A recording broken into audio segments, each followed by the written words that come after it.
WhatsApp കൂട്ടായ്മ വഴി പരിചയം പുതുക്കിയതിന് പിന്നാലെ പഴയ സ്കൂൾ സഹപാഠിയായിരുന്ന യുവാവിനോടൊപ്പം വീട് വിട്ടിറങ്ങിയ വീട്ടമ്മയെ പോലീസ് അറസ്റ്റ് ചെയ്തു.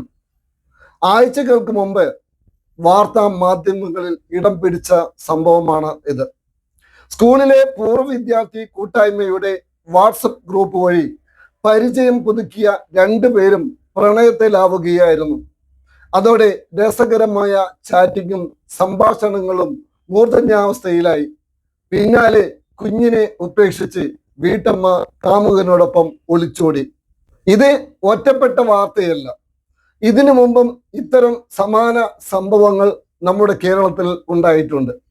അടുത്ത കാലത്തായി കേരളത്തിൽ കണ്ടുവരുന്ന ഒരു കലാരൂപമാണ് പൂർവ്വ വിദ്യാർത്ഥി വാട്സപ്പ് കൂട്ടായ്മ.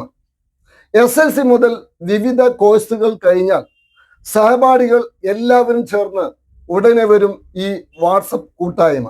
ഗ്രൂപ്പുകൾ തട്ടിക്കൂട്ടി പഴയ ബന്ധം സ്ഥാപിക്കും, അല്ലെങ്കിൽ പഴയ ഏതെങ്കിലും സഹപാഠികളുമായി പുതിയ ബന്ധം സ്ഥാപിച്ചെടുക്കുകയും ചെയ്യും.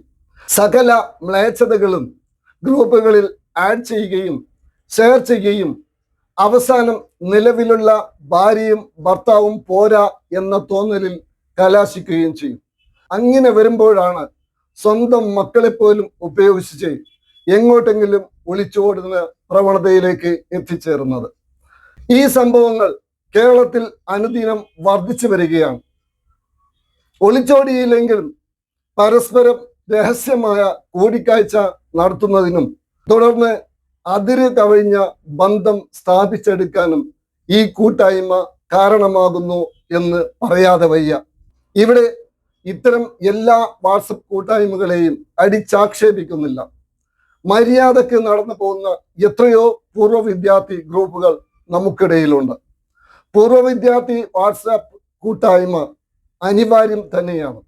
എന്നാൽ ഗ്രൂപ്പ് മിക്സ് ആക്കാതെ ആണിനും പെണ്ണിനും പ്രത്യേകം അഡ്മിനിമാരായി വെവ്വേറെ ഗ്രൂപ്പുകൾ ഉണ്ടാവുന്നതാണ് നല്ലത്.